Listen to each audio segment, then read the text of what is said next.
Apa kabar Indonesia pagi hari ini? Langsung kami buka dengan berita pemukiman warga di kawasan Muara Angke, Jakarta Utara pada Minggu malam terendam banjirop dengan ketinggian ini mencapai 30 hingga 50 cm.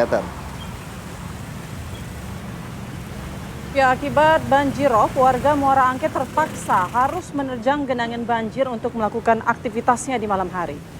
Warga berharap pemerintah dapat segera menangani persoalan banjirop di Muara Angke dan mempercepat pembangunan tanggul mitigasi untuk mengantisipasi apabila air laut pasang.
Tahun 2029 kayaknya Mau nih ikut film nggak? nih. Mau Ke boleh. Pramuka sekalian yuk.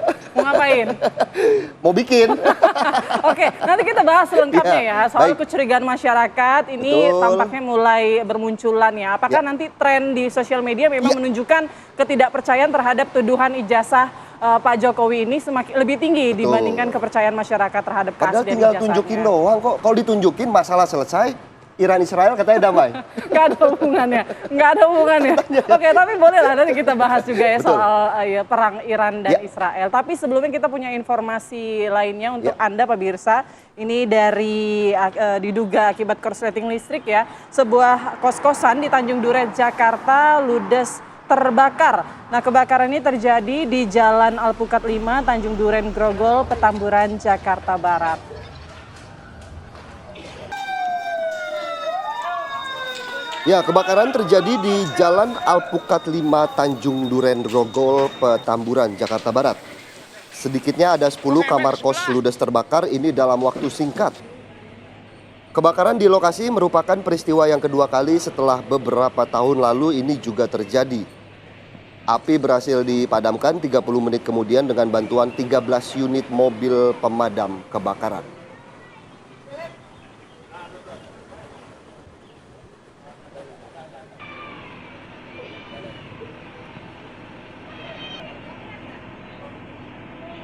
Masih seputar kebakaran pemirsa, kebakaran hebat juga terjadi di kawasan padat penduduk di Palembang, Sumatera Selatan.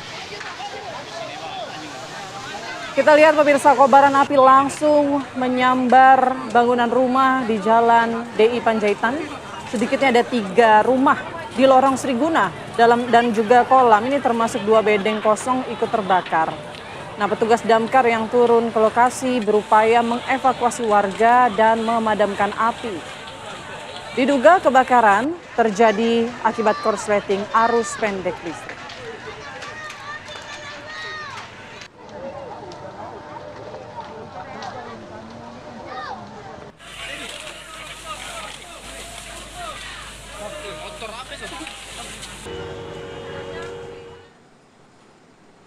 Ya pemirsa, seorang ibu rumah tangga kedapatan mencuri di Minimarket, Kecamatan Cikande ya, ya. Kabupaten Serang, Banten. Ini terekam CCTV pemirsa, pelaku mengutil beberapa barang dan dalam aksinya tersebut ia membawa anaknya yang balita.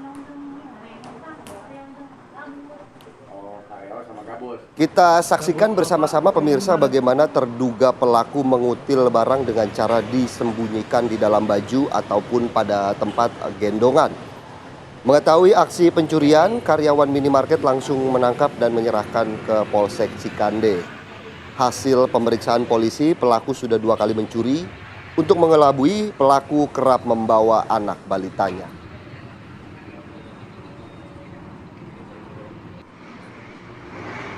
Kita langsung ke berita selanjutnya, pemirsa. Seorang pria melakukan pencurian sepeda motor di daerah Surabaya dan dikejar warga hingga ke akses Suramadu, sisi di Bangkalan, Jawa Timur.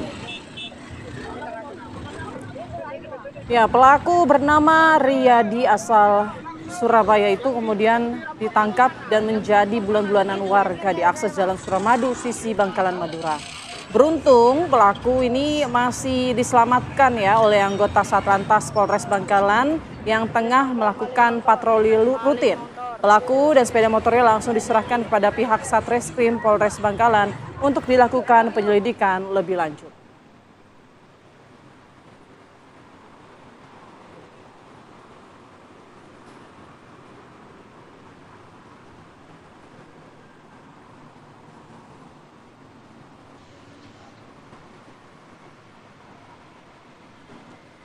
Ya pemirsa, setelah melakukan penyelidikan dan pencarian, polisi akhirnya menemukan jasad bayi yang dibuang di aliran sungai. Usai dilahirkan seorang mahasiswi di Bandar Lampung, polisi menetapkan kekasih korban sebagai tersangka. Jasad bayi ditemukan di aliran Sungai Waik Sekampung, Kecamatan Tegi Neneng, Kabupaten Pesawaran. Polisi membawa jasad bayi ke Rumah Sakit Bayangkara Polda Lampung guna dilakukan otopsi. Hasil penyelidikan Polresta Bandar Lampung, tersangka berperan menemani korban Siska Loviani melahirkan seorang diri di kosnya. Setelah melahirkan, tersangka membawa korban ke klinik pengobatan, namun nyawa korban ini tidak tertolong. Tersangka kemudian membuang ke aliran sungai. Tersangka kini dijerat pasal 80 Undang-Undang tentang Perlindungan Anak dan pasal 304 KUHP tentang pembiaran terhadap seseorang yang sedang sengsara dengan terancam pidana 15 tahun penjara.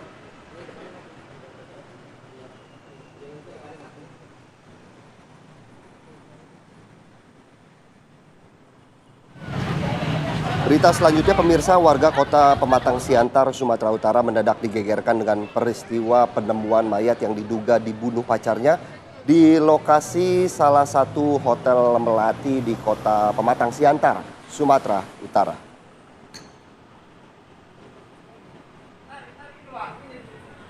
Ya, sempat dikabarkan hilang, JS ditemukan tewas di kamar hotel melati di Jalan Rangkuta, Sembiring. Polres Pematang Siantar menyebutkan kasus ini murni pembunuhan. Sementara tersangka sendiri sempat berupaya menghindar dan kabur, namun akhirnya ditangkap warga dan keluarga korban. Tersangka Johjam Sitorus mengaku menghabisi nyawa korban dengan menggunakan obeng karena cemburu terhadap korban. Tersangka dijerat telah melanggar pasal 338 KUH pidana dengan ancaman hukuman pidana minimal 20 tahun penjara.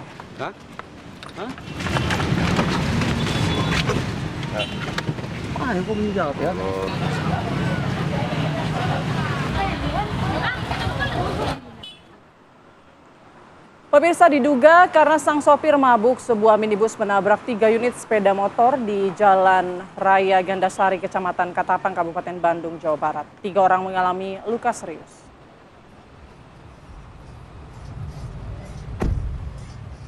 Peristiwa bermula ketika minibus dengan nomor polisi D1015AAQ melaju kencang dari arah Banjaran menuju ke Tapang. Sesampainya di lokasi kejadian, mobil tiba-tiba saja oleng ke arah berlawanan dan menabrak sebuah sepeda motor. Karena panik, sang sopir kemudian sempat mencoba untuk melarikan diri hingga akhirnya menabrak 2 unit sepeda motor lainnya hingga bagian depan mobil rusak. Melihat hal ini, warga pun kemudian datang dan berhasil mengamankan sang sopir. Petugas kepolisian datang ke lokasi lalu mengamankan sopir tersebut yang diduga berada di bawah pengaruh minuman keras untuk selanjutnya diperiksa. Akibat peristiwa ini, 5 orang pengendara sepeda motor mengalami luka-luka dan 3 diantaranya ini dibawa ke rumah sakit karena luka yang cukup parah di bagian kaki.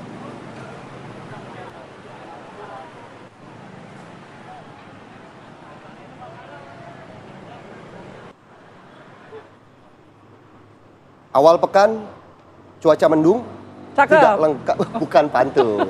Saya kira apa? Tidak lengkap rasanya kalau tidak memantau bagaimana situasi arus lalu lintas pagi hari ini. Sudah ada Bribtu Eklesia yang akan mengabarkannya langsung dari Simpang Pancoran untuk Anda pemirsa. Selamat pagi Bribtu Eklesia. Bagaimana kondisi arus lalu lintas saat ini di Simpang Pancoran? Silakan.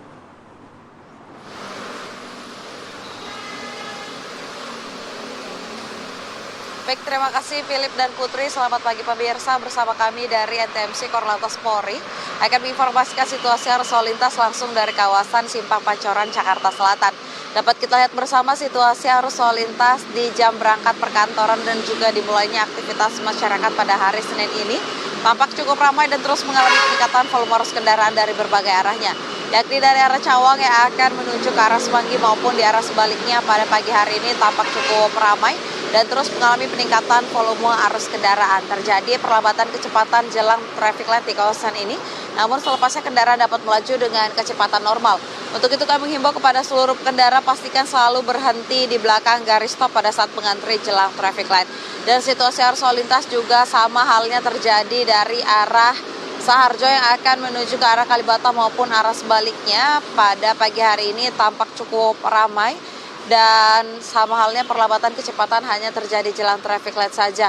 Namun Anda tidak perlu khawatir pemirsa, dikarenakan di kawasan ini sudah terdapat petugas kami yang akan membantu kelancaran arus lalu lintas pada pagi hari ini. Dan dikarenakan juga cuaca yang tidak menentu di kawasan DKI Jakarta, kami menghimbau kepada seluruh pengendara untuk selalu berhati-hati dikarenakan banyaknya jalanan yang licin dan juga struktur jalan yang tidak rata akibat curah hujan.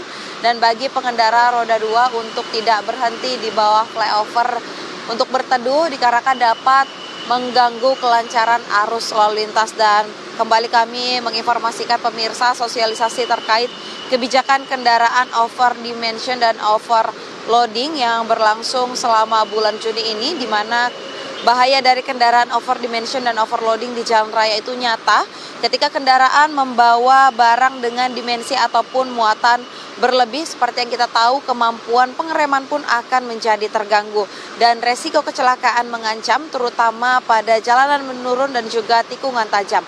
Untuk itu kami menghimbau kepada seluruh pengendara selalu patuhi aturan angkutan barang demi keselamatan diri Anda dan juga pengendara lainnya. Dan berdasarkan data RSMS Korlantas Polri, angka kecelakaan lalu lintas di seluruh Indonesia per 1x24 jam terjadi 206 kasus laka lantas yang mengakibatkan 20 orang meninggal dunia, 37 orang luka berat dan 233 orang luka ringan. Dari kasus laka lantas tersebut 34% terjadi karena kecerobohan pengemudi. Untuk itu kami menghimbau kepada seluruh pengendara pastikan selalu meningkatkan konsentrasi Anda pada saat sedang berkendara dan selalu mematuhi rambu lalu lintas serta marka jalan yang berlaku dan jangan lupa untuk mengikuti arahan dan petunjuk petugas kami di lapangan. Bagi Anda yang mendapatkan informasi situasi arus lalu lintas selengkapnya, dapat menghubungi call center kami di 1500 669 ataupun melalui SMS center di 9119. Selamat beraktivitas, hati-hati di jalan dan salam presisi. Demikian Bribtu Eklesia melaporkan, kembali pada Philip dan juga Putri. Silakan. Pagi-pagi ke Malaysia buat minum kopi. Cakep. Terima kasih Bribtu Eklesia, salam presisi. Salam presisi ya. Harusnya saya yang makasih, ternyata ini yang bikin Putri ngebet. Ngucapin terima kasih. Udah nyiapin pantunnya dari subuh soalnya. Oke, kita akan rehat sejenak karena Putri kayaknya masih keringetan, nanti mau ditacap ulang. Kita di segmen selanjutnya, ini viral penjualan pulau panjang di Kecamatan Alas, Kabupaten Sumbawa, Nusa Tenggara Barat. Ini ternyata pulau panjang ditawarkan secara online. Sesaat lagi.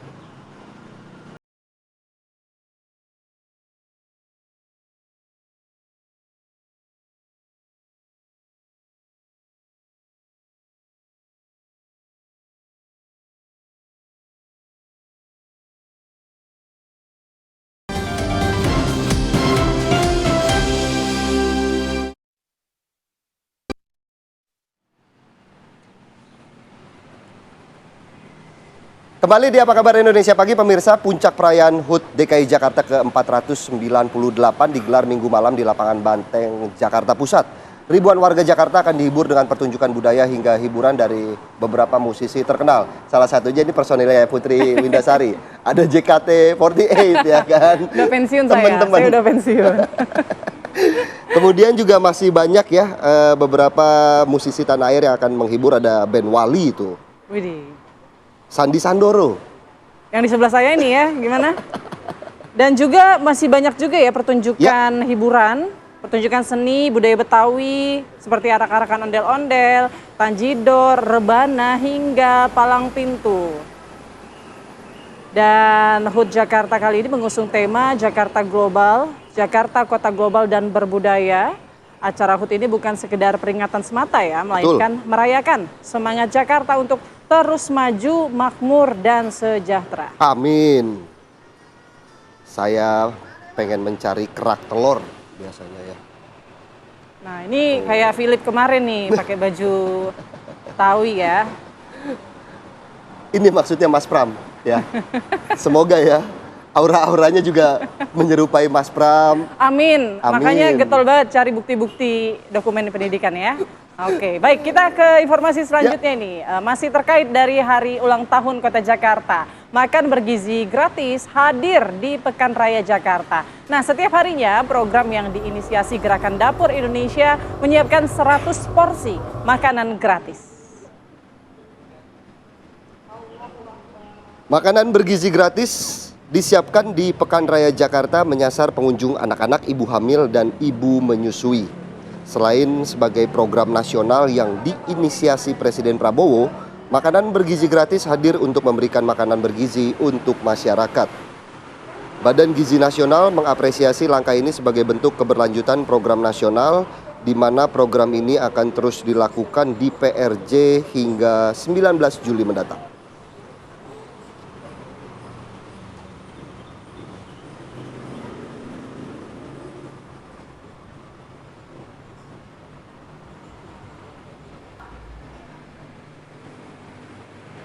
Kita ke berita lainnya pemirsa, retret kepala daerah gelombang 2 digelar mulai hari Minggu 22 Juni kemarin di kampus Institut Pemerintahan Dalam Negeri atau IPDN di kawasan Jatinangor, Sumedang, Jawa Barat. 86 kepala daerah dari seluruh Indonesia turut bagian dalam kegiatan ini. Dan satu yang tidak hadir sedang bersiaran di samping saya saat ini. Benar tidak? Saya kepala daerah pinggiran kayaknya ya. Baik pemirsa, ini kita lihat ya pada pelaksanaan retret kali ini para kepala daerah menjalani 5 hari program. Nah, rombongan kepala daerah peserta retret dilepas oleh Sekjen Kemendagri dari kantor Kementerian Dalam Negeri Jakarta dan diberangkatkan menggunakan kereta cepat Wush menuju kampus IPDN Jatinangor, Kabupaten Sumedang. Beberapa gubernur juga informasinya hadir ya, apalagi yang tidak mengikuti gelombang pertama retret. Ya.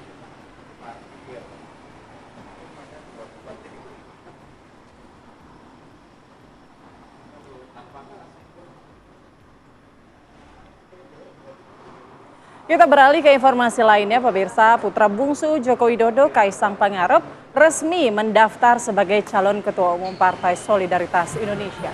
Kaisang optimistis PSI lolos ke parlemen pada pemilu selanjutnya. Kita saksikan pemirsa bagaimana kedatangan putra bungsu Joko Widodo, Kaisang Pangarep ke kantor DPP PSI Jakarta Pusat ini disambut para kader dan simpatisan partai. Secara resmi Kaisang mendaftarkan sebagai calon ketua PSI. Langkah Kaisang maju kembali sebagai bentuk komitmen PSI sebagai partai anak muda. Kaisang menyatakan misinya ke depan ini membawa PSI lolos ke DPR RI dalam pemilihan legislatif tahun 2029 mendatang. Dalam kesempatan yang sama, Kaisang memastikan Jokowi tidak ikut mencalonkan diri sebagai Ketua Umum PSI. Waduh, ini ada intervensi nih dari Kaisang Pangarep kepada bapaknya. Betul, gitu ya. ada perlawanan dari anak kepada bapak ya kayaknya ya.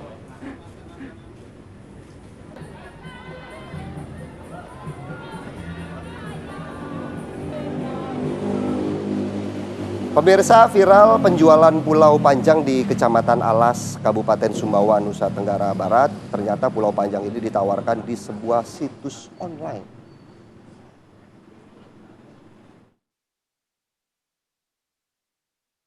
Penjualan pulau panjang via online beredar di situs bernama privateislandonline.com. Penjualan pulau ini langsung viral dan memicu reaksi pemerintah Kabupaten Sumbawa. Bupati Sumbawa mengaku kaget dengan adanya informasi penjualan Pulau Panjang tersebut. Tindakan itu dianggap ilegal karena tidak ada satupun hak atau legalitas pihak yang menjual pulau di situs online. Saya terus terang kaget, kalau saya dengar aja kaget. Karena saya tidak pernah merasa ada satu pulau di Kabupaten Sumbawa yang mau dijual belikan. Saya tahu saja bahwa pulau itu adalah milik negara, milik daerah. Dan kalau ada yang mau jual belikan secara personal itu hal yang tidak mungkin bagi saya. Kalau sampai sejauh ini saya tidak pernah merasa bahwa ada satu pulau yang mau dijual belikan di. Menurut Pemkab Sumbawa, Pulau Panjang merupakan kawasan suaka alam berdasarkan SK Menteri Kehutanan dan Perkebunan tahun 1999. Pemkab juga menyatakan siap memfasilitasi jika ada pihak swasta yang mau berinvestasi di sektor pariwisata di Pulau Panjang atau pulau-pulau lainnya. Dari Sumbawa, Nusa Tenggara Barat, Irwansyah, TV One mengabarkan.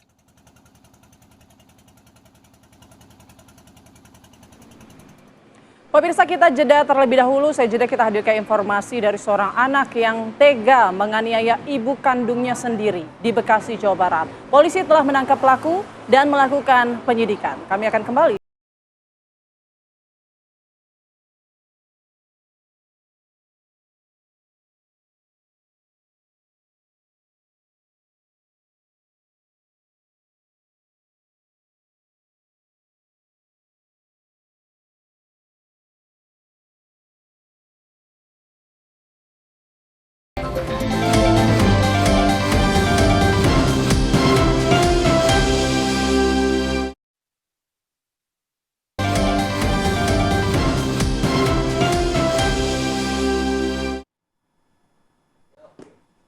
Pemirsa, banjir dan longsor kembali melanda wilayah Maluku Utara. Hujan deras mengguyur sejak siang hingga dini hari kemarin menyebabkan sejumlah titik di Kota Ternate dan beberapa desa di Kabupaten Halmahera Selatan terendam banjir dan longsor. Ini yang di muka di Om Kadir itu. Ini dia pakai samping itu. Hujan dengan intensitas tinggi mengguyur Kota Ternate dan Kabupaten Halmahera Selatan sejak Sabtu siang hingga Minggu malam. Ini mengakibatkan sejumlah kawasan di Kota Ternate seperti Kelurahan Sasa, Jambula, dan Gambesi tergenang air akibat debit air dari Kalimati meluap ke permukiman. Rumah warga yang berada di bantaran kali ini nyaris ambruk. Tidak hanya itu, banjir dan longsor juga melanda wilayah Halmahera Selatan. Sejumlah desa terendam banjir seperti di Desa Amasing Kali Utara, Kecamatan Bacan. Ini rumah warga terendam banjir cukup parah. Ketinggian air mencapai 70 cm. Ini mengakibatkan meluapnya kali di desa tersebut. Warga pun harus mengamankan barang-barang berharga mereka ke tempat yang lebih aman. Ternyata beberapa wilayah ini di Indonesia masih dilanda oleh cuaca buruk ya, Putri dan pemirsa. Di Jakarta dan sekitar juga masih hujan setiap hari sore ya. Setiap sore, malam hari hingga pagi hari. Kita ke berita selanjutnya pemirsa. Pembunuhan keji kembali terjadi di Sumatera Barat. Ini di mana dua wanita ditemukan meregang nyawa dalam kawasan perkebunan sawit di Kabupaten Solok Selatan. Jasad dua wanita berusia 40 tahun ditemukan warga Nagari Abai, Kecamatan Sangir, Batanghari. Sementara terduga pelaku berhasil ditangkap Polda Sumbar saat kabur ke Kota Padang. Pelaku berinisial KB mengambil ponsel korban dan memindahkan sejumlah dana ke rekeningnya melalui aplikasi mobile banking. Karena kepergok, pelaku menghabisi nyawa kedua korban. Pelaku mengakui membunuh karena telah mengambil uang 16 juta rupiah tanpa sepengetahuan korban.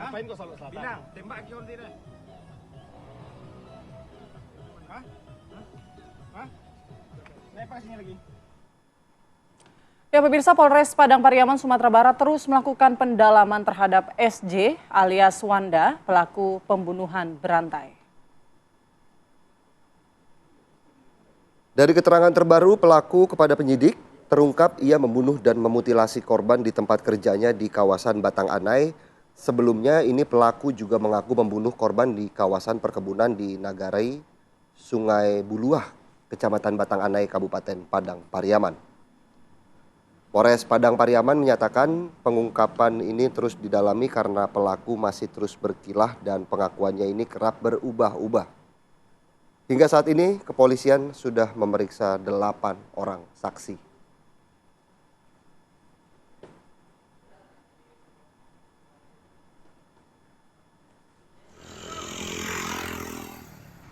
Dari Padang Pariaman kita bergeser ke Bekasi. Pemirsa, seorang anak tega menganiaya ibu kandungnya sendiri di Bekasi, Jawa Barat. Polisi juga telah menangkap pelaku dan melakukan penyidikan.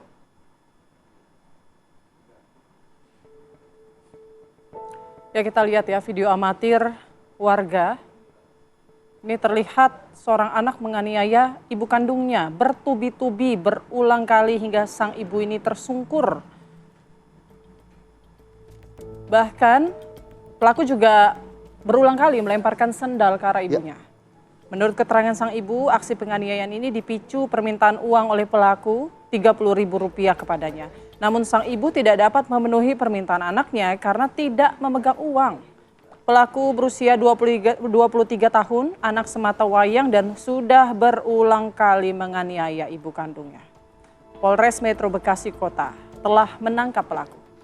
Bukannya memberi uang kepada ibunya, malah meminta begitu ya. Dengan cara yang kasar. Betul. Itu yang harus digarisbawahi.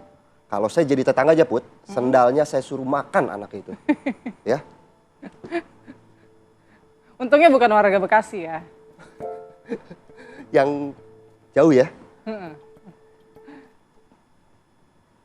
Ya, lalu seperti apa ya, TKP ataupun juga sosok dari pelaku ini di mata warga? Sudah ada rekan kami, Rindi Salsabila di sana yang akan memberikan informasi lebih lengkap terkait kasus anak yang tega menganiaya ibunya ini. Selamat pagi Rindi, silakan dengan informasi lengkapnya. Ya, selamat pagi Putri, Philip dan juga pemirsa. Betul sekali bahwa beberapa hari yang lalu viral di media sosial sebuah video yang menunjukkan seorang laki-laki tega menganiaya perempuan yang mana diketahui itu adalah ibunya. Dan untuk mengetahui lebih lanjut bagaimana lokasi dari tempat kejadian seorang laki-laki itu, anak laki-laki yang berinisial MI berusia 23 tahun menganiaya ibunya, juru kamera kami Muhammad Ishak akan menunjukkannya pada Anda. Disinilah tempat MI menganiaya ibunya, yang mana berdasarkan video yang beredar, MI ini tega memukul kepala, lalu juga memukul badan ibunya hingga ibunya tersungkur jatuh ke lantai. Dan bahkan berdasarkan video yang kami lihat begitu ya, berdasarkan video yang viral, ini pagar ini yang tadinya tertutup sampai sempat terbuka akibat ibunya ini terlempar begitu ya saat dipukul. Dan saat dipukul pun si MI ini masih tega menendang ibunya, melempari sendalnya, dan bahkan masih terus melakukan pemukulan begitu ya, sampai akhirnya berdasarkan informasi yang kami terima saat ini untuk ibunya ataupun korban ini sedang dirawat di rumah sakit karena mengalami lebam di bagian kepala dan juga pinggang. Dan untuk mengetahui lebih lanjut apa penyebab dari kejadian ini, karena ini memang bukan kejadian pertama ya, kejadian kekerasan dilakukan oleh anak kepada orang tuanya, sudah bersama kami kriminolog anak dari Universitas Indonesia, Hanifah Hasnah begitu ya. Selamat pagi Kak Hanifah. Pagi Mbak.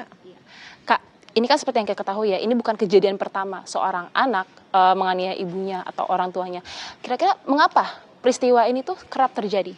Oke. Jadi ini kan sudah menjadi fenomena ya, jadi banyak sekali kondisi seperti ini, peristiwa-peristiwa seperti ini, yang ini berarti kalau di masyarakat dibilang anak durhaka, tapi ini bukan sekedar anak durhaka, tetapi ini sudah kerusakan moral, cacatnya hubungan antar keluarga, lalu gagalnya emosi, pengendalian emosi, dan satu lagi gagalnya atau keretakan hubungan. Nah, ini yang sering terjadi. Nah, kalau kita lihat lagi kenapa keluarga-keluarga pada saat ini menjadi seperti itu, pasti terjadi kegagalan dalam pengasuhan. Selain itu juga kegagalan dalam mengelola emosi anak-anak itu. Sehingga ketika anak-anak mengalami permasalahan, dia lebih suka menyelesaikan dengan cara kekerasan. Kalau sudah melakukan kekerasan, ini berarti bukan tindakan yang pertama, tetapi ini sudah berulang, apalagi ini terjadi di dalam keluarga, berarti ini dilakukan termasuk dalam KDRT. Dalam kajian-kajian di luar negeri sudah banyak sekali yang menyatakan bahwa anak itu juga sangat berpotensi untuk melakukan kekerasan. Tetapi di Indonesia mungkin dianggap kekerasan itu hanya dilakukan oleh orang tua. Walaupun demikian, artinya ketika si anak sudah bisa melakukan kekerasan, mungkin ada hal-hal yang sudah dilakukan oleh orang tua sehingga anak bisa melakukan hal ini. Bisa jadi ketika mengasuh juga menggunakan kekerasan atau melakukan pengabaian atau permisif sehingga anak merasa bahwa kekerasan adalah salah satu cara untuk menyelesaikan emosi dan permasalahannya. Ini juga berarti ada faktor internal dari keluarga dan juga eksternal begitu. Namun jika kita melihat ke belakang, pada zaman dahulu gitu ya, anak-anak kerap takut pada orang tuanya. Namun sekarang banyak anak yang kerap membantah, bahkan tidak segan untuk menganiaya orang tuanya. Ini tuh ada salah di mana, Kak? Apakah karena ada perubahan pola asuh atau bagaimana? Iya, jadi keluarga sekarang itu menjadi tidak hangat gitu, lalu permisif dan membuat anak jadi merasa bahwa dia diperbolehkan melakukan apapun, termasuk ketika dia melakukan kejahatan atau kekerasan gitu.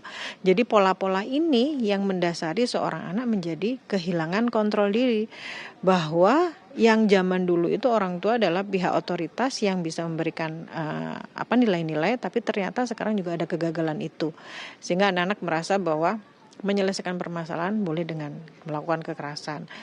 Lalu otoritas, parenting otoritas. Jadi dia merasa bahwa orang tua merasa bahwa kami yang berkuasa, kami yang bisa memberikan aturan-aturan yang tegas tanpa menerima perasaan anak. Sehingga secara emosional anak tidak diterima. Kehangatan itu tidak ada. Jadi karena kehangatan tidak ada, mereka merasa layak melakukan kekerasan itu. Lalu tidak memberikan batasan-batasan dan tidak membiasakan anak untuk gagal. Padahal anak udah harus biasa dengan kata tidak. Ketika tidak berarti dia harus menerima rasa frustasi itu. Nah, yang terjadi adalah ketika anak tidak diperbolehkan atau tidak diizinkan meminjam motor, tapi dia semarah-semarah itu kan berarti dia tidak akrab dengan rasa frustasi. Nah, rasa frustasi ini itu dilatih oleh orang tua gitu ya. Nah, ketika tidak terlatih, dia tidak akan bisa mengendalikan itu. Ini kan bukan kejadian pertama ya, Kak. Ada anak yang menganiaya orang tuanya. Untuk menghindari kejadian serupa di masa yang mendatang, pola didik anak seperti apa yang seharusnya terapkan? Oke, baik. Sebetulnya gampang-gampang susah. Kita kalau ngomong gampang ya, kita harus menerima emosi anak pertama. Yang kedua menjadi orang tua yang bisa menjadi sahabat, tetapi tapi tetap harus ada batasan-batasan tertentu sehingga anak tetap ada rasa hormat kepada orang tua, sehingga anak merasa bahwa ini figur otoritas yang harus didengarkan gitu. Lalu bagaimana dengan medianya? Kan selama ini anak-anak sudah diasuh bukan hanya oleh orang tua, tetapi diasuh oleh media. Nah, di media sosial itu menunjukkan bahwa meminta sesuatu atau memiliki sesuatu itu sesuatu yang gampang gitu. Jadi kondisi-kondisi ini yang ditiru oleh anak-anak gitu. Karena yang exposure media sosial itu sangat-sangat berpengaruh terhadap bagaimana anak-anak zaman sekarang berperilaku. Ditambah lagi hidup hedon. Hidup hedon itu bertujuan untuk mereka diterima oleh masyarakat. Artinya anak-anak yang punya saja yang bisa diterima oleh teman-temannya. Itu juga yang membuat pelaku ini menghalalkan segala cara termasuk menganiaya orang tuanya. Lalu masyarakat yang mungkin abai gitu ya. Bisa jadi selama ini sudah sering terdengar ada pertikaian, tapi mereka merasa bahwa ini adalah masalah rumah tangga atau masalah dapur orang, sehingga mereka merasa tidak layak untuk masuk ke wilayah itu. Padahal ketika sudah ada kelompok-kelompok kecil, misalnya komunitas di RT RW atau pengajian, mungkin ini bisa dibahas sehingga masalah-masalah dalam keluarga atau internal atau domestik keluarga itu sebetulnya menjadi masalah masyarakat secara umum. Nah, dengan begitu kejadian seperti ini bisa dicegah sejak dini. Terakhir, Kak, kan ini juga ada faktor eksternal di mana dari pergaulan. Bagaimana orang tua seharusnya bersikap untuk tidak menjerumuskan anaknya ke pergaulan yang salah, tapi juga tidak mengekang jatuhnya. Karena kan ada anak yang karena dia dibatasi pertemanannya dirasa dikekang gitu. Itu gimana, Kak, harusnya? Baik. Ini sebetulnya peer pressure itu memang sangat-sangat berpengaruh terhadap perilaku anak gitu ya. Bagaimana teman-temannya itu misalnya nih menerima pertemanan ketika sekufu atau sama-sama memiliki kendaraan gitu. Nah, ini juga kalau dari awal pada saat dia itu masih kanak-kanak ini sudah terjaga, si anak ini akan bisa mengukur dia itu sebetulnya ada di level mana. Sehingga ketika ada pertemanan-pertemanan dia nggak bisa masuk dalam pertemanan itu, dia bisa mengontrol atau mengerem keinginan itu. Nah, kondisi-kondisi inilah yang ternyata tidak hanya memerlukan arahan dari orang tua, tapi media pun sangat berperan. Tapi walaupun demikian, memang dari awal memang sudah harus dilakukan filter gitu ya. Kita ini di level mana, atau walaupun dia juga di level atas, dia tetap bisa meredam atau membuat diri menjadi sangat-sangat hidup yang normal saja gitu. Nah, itu yang bisa dilakukan oleh orang tua. Jadi pemberian nilai, norma itu yang pertama dilakukan dalam keluarga untuk menghindari kekerasan di luar sana. Terima kasih banyak Kak Hanifah atas waktu dan kesempatannya. Dan pemirsa, tadi kami memang sudah berbincang-bincang dengan Ketua RT. Dan memang untuk pelaku MI ini dia tinggal bersama dengan ibunya yang merupakan ibu tunggal, lalu juga dengan kakeknya dan juga neneknya. Dan mereka memang sudah tinggal di sini sejak lama, sudah hampir lebih 2 dekade. Dan untuk kesehariannya, ibunya ini memang sering berinteraksi dengan warga sekitar, sering juga aktif untuk aktivitas dengan warga seperti pengajian, lalu juga aktivitas PKK. Dan untuk anaknya juga tampak memang sering beraktivitas di sekitar sini di perumahan, dan ia pun juga kerap mengundang teman untuk ke rumah. Dan untuk saat ini, untuk pelaku pun sudah ditetapkan sebagai tersangka, dan ia pun disangkakan dengan pasal 44 ayat 1 Undang-Undang Nomor 23 Tahun 2004 tentang penghapusan kekerasan dalam rumah tangga. Sementara demikian laporan dari kami, kembali ke studio.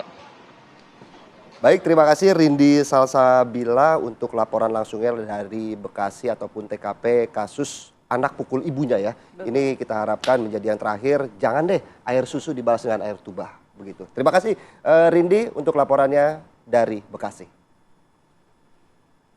Ya pemirsa, apa kabar Indonesia Pagi akan kembali sesaat lagi. Ada berita apa nih Putri Windasari? Kita bahas lagi, ya? Kembali lagi soal ijazah Pak Jokowi. Ini sejumlah warganet mengungkit lagi ya soal ijazah ini. Dari yang menyinggung kejanggalan-kejanggalan hingga memberikan reaksi atas perjalanan kasus hukum ijazah Jokowi. Sesaat lagi kami kembali.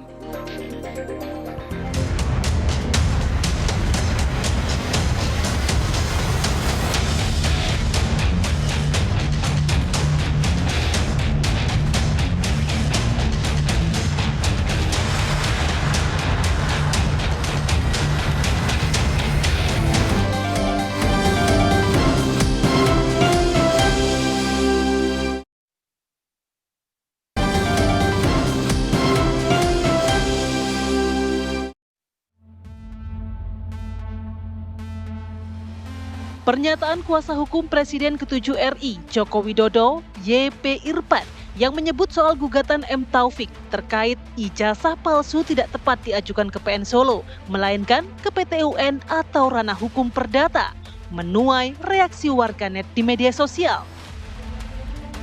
Warganet ramai-ramai mengomentari proses hukum dan reaksi penggugat, dengan sebagian kalangan mendukung argumen bahwa PN Solo salah alamat. Namun sejumlah warganet lainnya juga mengungkit kontroversi lama soal keaslian ijazah Jokowi dan menyinggung kembali kejanggalan-kejanggalan yang terus muncul ke permukaan. Lantas di tengah skeptisisme yang membara, kepercayaan publik menjadi taruhan.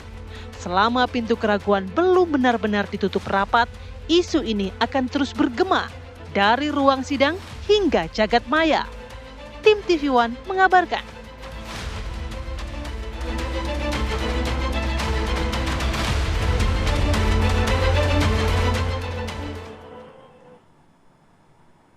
Siapa nih yang mau ngomong duluan? Saling nunggu ya. Iya, karena saya juga jadi bingung ini. Makin ramai aja nih di sosial media ya. Bahkan meme-nya juga ada. Ya. Yang menghubung-hubungkan perang Israel dan Iran. Baru akan berhenti selesai, ya? setelah Pak Jokowi menunjukkan ijazahnya. Itu gimana ya, hubungannya nggak ada sebenarnya. Ada pengalian isu itu ya sebenarnya ya ternyata ya. Jadi saya juga setiap mau tidur scroll media sosial, kok muncul lagi. Nah ini kan menjadi pertanyaan bagaimana kemudian respon masyarakat netizen kita terkait kasus ijazahnya Pak Jokowi.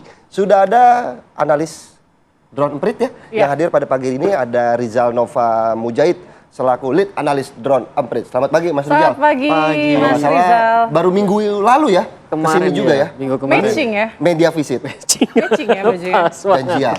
Oke. Ya kan? Dan juga di sebelahnya ini ada Mas Silas Dutu, Kepala Bidang Hukum Projo yang akan menjawab respon publik terhadap isu ijazah palsu. Selamat Pak pagi. Jokowi. Selamat pagi, Mas Silas. Mas Silas. Sebelum saya ke Bang Silas, saya mau ke Bang Rizal terlebih dahulu. Bang Rizal, masih menjadi trending nggak sih ijazah Pak Jokowi gitu ya? Masih menjadi top isu pertama Pak Jokowi ini. Masih? Iya, kalau Dari minggu lalu kan, dari minggu lalu juga kemarin. kita kan sempat membicarakan ini Betul. ya. Kalau minggu kemarin itu top isu tentang Pak Jokowi itu ijazah ada 22%. Oke. Kalau sekarang naik dia menjadi 35%. 35%. 35% angka tentang percakapan tentang Pak Jokowi isinya tentang ijazah. Ya. Dan betul sekali tadi itu menarik juga apa yang disampaikan. Nah ini ya datanya ya kita iya. tampilkan. Ini secara umum dari awal bulan ya, dari awal bulan. Jadi ada 118 ribuan mention dengan lebih dari 7 miliar interaksi tentang Pak Jokowi. Nah ini kalau dilihat top isunya tentang Pak Jokowi nomor 1 itu masih ijazah. Oke. Dan 35% ya sesuai dari Bang Rizal tadi Setelah jelaskan. itu terus menurun, ada dinasti, ada tentang Gibran, ada tentang PSI. Lalu yang menjadi perhatian publik juga adalah tentang sakitnya Pak Jokowi. Oke. Iya betul. Kita lihat beberapa kali di media sosial tampil Pak Jokowi itu banyak sih sebenarnya yang mendoakan ya. Wajahnya kelihatan betul sakit gitu, tangan dan yang paling kelihatan kan wajah dan tangan. Dan banyak yang mendoakan semoga lekas sembuh. Jadi betul sekali. Nah ini kita lihat beberapa gambar-gambar yang paling ramai tentang Pak Jokowi. Di situ kelihatan itu yang paling banyak muncul itu selain tentang ijazah adalah tentang Pak Jokowi. Jadi konteksnya muka Pak Jokowi gitu ya. Konteksnya adalah Pak Jokowi diharapkan orang bertanya-tanya sakit apa sih Pak Jokowi. Betul. Dan mendoakan segera lekas sembuh. Meskipun yang mendoakan itu ada juga yang saya kira tidak terlalu ikhlas gitu ya. Ada yang bilangnya malah karma gitu. Malah diplesetkan begitu ya. Malah macem-macem lah ya. Tapi intinya adalah banyak yang mendoakan Pak Jokowi. Lalu kalau dilihat tadi dilihat di X ya. Kalau dilihat di Instagram lagi yang paling banyak itu tentang Pak Jokowi adalah tentang ijazah. Oke. Perbincangan tentang ijazah. Ini isu-isu ada Pak Roy Suryo karenanya kelihatan. Lalu ada lain-lainnya. Dan honorary mention sebenarnya di belakang setelah ini adalah tentang konflik-konflik Iran dan Israel. Lalu juga ada dorongan untuk mendukung Pak Jokowi menjadi pahlawan nasional. Meskipun itu satir ya sebenarnya. Tapi itu juga banyak sekali yang banyak membagi di media sosial. Oke, ini soal ijazah Pak Jokowi ini berapa banyak yang percaya dan tidak percaya nih? Kalau kita lihat percaya dan tidak percaya itu indikasinya kita ini aja ya, sentimen ya. Iya. Sentimen negatif tentang Pak Jokowi artinya orang-orang yang lebih mendukung narasi yang dibawa oleh kelompok Pak Roy Suryo itu lebih dominan daripada narasi-narasi yang mendukung kelompok pendukung Pak Jokowi. Artinya punya PR nih Pak Lias.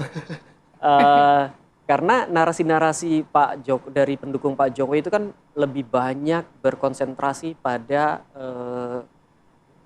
hukum ya. Berkonsentrasi pada argumentasi hukum.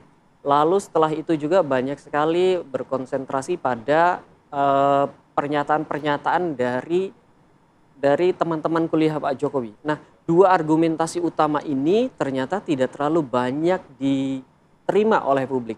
Karena publik melihatnya dibandingkannya adalah dengan gambar-gambar, video-video yang diunggah oleh Pak Roy Suryo dan teman-teman itu membandingkan antara satu ijazah dengan ijazah lain, skripsi dengan skripsi lain. Jadi agak publik di media sosial kayaknya agak sulit diyakinkan kalau hanya di argumentasi pendukungnya, argumentasi lawannya adalah dengan mendasarkan pada dua hal tadi, Pak. Kayak Langsung gitu tuh. ke Bang Silas. PR kalau kata Bang Rizal nih ya. Ada PR tersendiri. Iya, jadi kalau kita berbicara narasi kan tidak selalu bahwa itu fakta hukum atau itu sebuah kebenaran. Oke. Sesuatu yang bohong sekalipun, yang tidak ada sekalipun, ketika dinarasikan terus-menerus, direplikasi, dimultiplikasi dan segala macam, orang akan tahu, orang akan percaya bahwa oh ini benar. Iya. Tapi yang fakta hukum yang tidak seperti itu. Nah dalam kasus Jokowi ini, beberapa hari ini saya mendengar narasi terkait dengan gugatan di Pengadilan Negeri Surakarta sama Sleman. Seolah-olah sudah menang semuanya. Ya. Padahal sebenarnya kalau gugatan di Pengadilan Negeri Surakarta itu tidak terkait dengan ijazah sarjananya Pak Jokowi. Itu mengenai ijazah SMA. Ya. Kemudian mengenai tuntutan atau gugatan di Pengadilan Negeri Sleman. Nah, di Pengadilan Negeri Sleman ini pun, kalaupun itu menang, bukan berarti bahwa pengadilan akan menyatakan bahwa ijazah Pak Jokowi asli atau ijazah Pak Jokowi palsu. Bukan itu. Karena yang diminta di Pengadilan Negeri Sleman itu adalah membuka duplikasinya. Ini lain lagi nih. Ada nggak duplikasinya? Ya, meminta duplikasi untuk diuji kembali. Jadi katakanlah kalau mereka menang, maka tindak lanjutnya adalah memeriksa kembali. Sama seperti yang dilakukan oleh Mabes Polri. Ini asli atau tidak. Jadi sebenarnya masih sangat jauh. Narasi tersebut dibangun di media sosial, Bang Silas. Artinya seperti apa? Melihatnya dari mana isu-isu tersebut? Beberapa hari ini kan saya lihat juga di tempat ini juga mengatakan, oh kita sudah 3-0 dan segala macam, sudah menang 3-0. Padahal belum ada putusan pengadilannya. Ya? Iya, saya kira itu terlalu omong Bang Silas, kosong. oke lah mungkin tidak menganggap penting mungkin dari pihaknya Bang Silas soal narasi-narasi negatif. Tapi ini kan citra gitu loh. Betul. Citra Pak Jokowi ini apa tidak dirugikan dengan banyaknya sentimen-sentimen negatif yang terus meningkat tadi kalau datanya dari sosial media? Jadi begini, saya pikir ya, kita harus melakukan sesuatu yang lebih produktif ketimbang merespon isu-isu yang tidak produktif, kemudian justru bisa berdampak pemecah belah masyarakat Indonesia ini. Ya. Karena ya tadi itu, isunya semakin digaungkan, semakin tinggi hal-hal yang negatif, tetapi faktanya tidak begitu. Ya, begitu. Tapi apakah mungkin Anda merasa justru sebaliknya, kami merasa diuntungkan kok dengan banyaknya pembicaraan soal Pak Jokowi gitu? Tidak juga. Hal yang negatif kan tidak mungkin itu jadi sesuatu yang tapi kan jadi top of mind gitu. Iya. Kalau belajar dari belakang sebelum-sebelumnya, meskipun negatif, terlepas dari sentimennya, terlepas dari positif atau negatif perbincangannya, ketika dia menjadi perbincangan di media sosial dan itu menjadi perbincangan hampir setiap hari gitu, itu selalu menguntungkan untuk orang yang dibicarakan. Biasanya kan begitu tuh Pak. Tanggapannya Bang Silas mungkin langsung?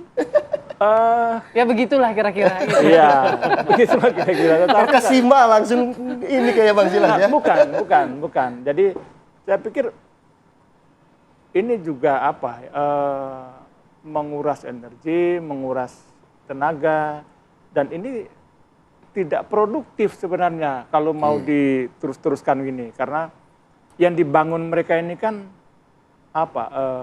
yang saya lihat ini mendelegitimasi kepercayaan publik terhadap Jokowi, kemudian termasuk juga mereduksi kepercayaan publik terhadap institusi pemerintah. Ini kan tidak bagus sebenarnya.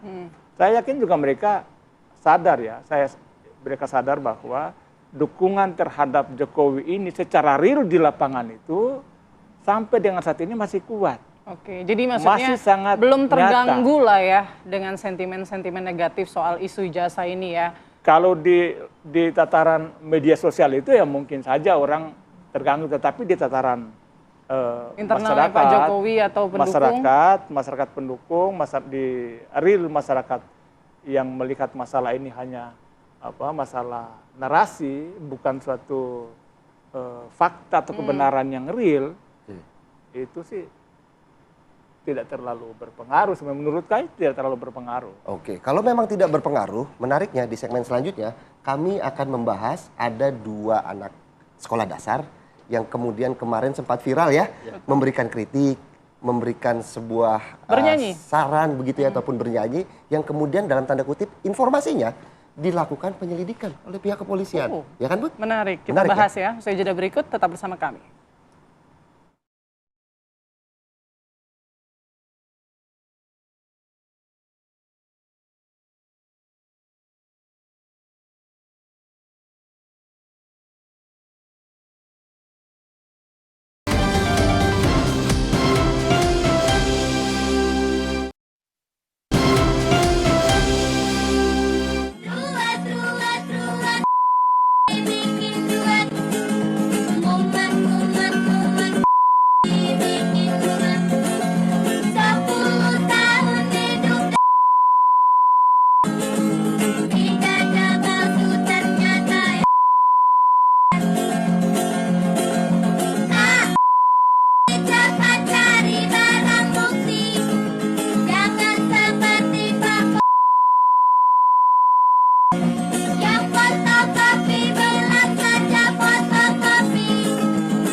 Assalamualaikum warahmatullahi wabarakatuh. And good evening to all netizen. Berhubung ada beberapa komentar di konten kami yang satu ini untuk menyuruh menangkap kami, dan ada juga yang menyuruh menangkap Bapak Ibu guru kami. Melalui video ini kami beritahukan kepada yang komentar seperti yang kami sebutkan, mengenai konten-konten kami itu tidak ada hubungannya dengan Bapak Ibu guru kami. Dan semua itu kami lakukan atas inisiatif kami sendiri. Dan adapun kalau di dalam konten-konten kami ada yang melanggar hukum, sebagai warga negara yang baik, kami siap untuk mempertanggungjawabkannya. Dan ini alamat kami. Dan mungkin juga Bapak sudah tahu ke alamat kami. Karena waktu itu pertama kali Pak datang menjemput untuk menginterogasi kami, katanya atas perintah Bapak. Dan di ijazah ini juga ada alamat kami. Ini ijazah asli, hasil kerja keras kami sendiri. Untuk mendapatkan ijazah ini di luar dari konten-konten kami, kadang kami ngamen, kadang kami cari barang bekas untuk kami jual, dan uangnya kami gunakan untuk biaya sekolah kami. Dan begitulah perjuangan kami untuk mendapatkan ijazah asli seperti ini. Maka dari itu harapan kami kepada Bapak, siapapun orangnya yang menggunakan ijazah palsu, wajib untuk diadili. Kembali di Apa Kabar Indonesia Morning, pemirsa ya. Tadi kita sudah mendengarkan bagaimana viral di media sosial. Kombinasi dari 2 pengamen cilik yang sempat menyanyikan. Tadi sebenarnya saya pikir audio TV-nya yang rusak ya. Ternyata ada banyak kata-kata yang disensor yang kemudian viral di media sosial. Bahkan informasinya mereka sudah dipanggil oleh pihak kepolisian untuk dimintai keterangan terkait lagu dan juga apa sindiran yang diberikan kepada Pak Presiden Joko Widodo. Ya, kita sudah terhubung dengan orang tua dari kedua anak tersebut. Ada Pak Supianto. Selamat pagi, Pak Selamat pagi, Pak Supianto. Selamat pagi, Bu. Baik, Pak Supianto, kami ingin mengkonfirmasi begitu ya, apakah benar seluruh informasi terkait dengan pemanggilan, kemudian ada juga yang video klarifikasi yang diberikan oleh 2 orang pengamen cilik, seperti apa sih Pak Supianto? Waktu di apa itu, waktu lagu udah 2 tahun yang lalu gitu, Pak. Oke. Waktu didatangi Pak polisi itu udah 2 tahun yang lalu. Waktu itu lagu Kejamnya Ibu Tiri Lebih Kejam Pak Jokowi. Oh, bukan lagu yang kami tayangkan tadi ya, Pak? Bukan. Oke, tapi kedua anak ini anak kandung Pak Supianto? Iya, anak kandung. Oke, berarti sejak 2 tahun lalu memang suka mengkritisi begitu ya saat Pak Jokowi masih menjabat, sampai sekarang pun soal ijazah juga? Iya, Bu. Oke, Pak Supianto, tapi mereka dapat inspirasi dari mana? Pak Supianto tahu nggak mereka membuat lagu, latihan, atau merekam itu Pak Supianto tahu? Tahu, Bu. Dari mana idenya, Pak? idenya kan orang itu lihat lihat TikTok itu berita yang viral, baru dibikin orang itu lagunya. Mana yang viral beritanya itu yang dibikin. Oke. Sebelum menyanyikan kemudian viral di media sosial, apakah juga anak-anak ini memberitahukan kepada Pak Supianto bagaimana liriknya, kemudian bagaimana lagunya sebelum akhirnya dinyanyikan begitu oleh mereka? Oh, diberitahu juga. Kadang kalau pas lagi saya ada diberitahu, oh ini viral Pak. Kami bikin ya lagunya, ya suka tikdan lah. Gitu aja saya bilang. Oke. Ada yang memerintahkan nggak Pak untuk membuat lagu seperti ini Pak? Kayak mana Pak? Ya, ada yang memerintahkan nggak untuk kemudian memberikan atau membuat lagu yang temanya cukup mengkritisi begitu? Ada, Pak. Oke. Pak, ini kan masih anak-anak ya, kok? Cuma apa Pak Supianto? Cuman gini, ya, cuman ada juga kan yang komen gitu kan, bikin lagu ini deh, gitu kan. Lagi viral beritanya, ya dibuat sama anak-anak ini. Umur berapa Pak ini kedua anak Bapak ini? Yang satu 12 tahun, yang nyanyi, yang pegang gitar 14 tahun. Kesehariannya memang suka mengikuti berita begitu ya, Pak Supianto, kedua anaknya? Ya, kadang dia ya ada juga yang nyanyi-nyanyi, ya berita. Tapi Pak Supianto ketika mengetahui anak-anak juga menciptakan lagu untuk mengkritisi, apakah sempat memberi nasihat kepada anak-anak bagaimana efek dan juga dampaknya nanti ke depannya? Ya, kan saya dengarkan juga kalau kira-kira melanggar hukum ya nggak saya kasih. Nah, sebenarnya waktu itu... Menurut Bapak melanggar hukum nggak lagunya? Enggak.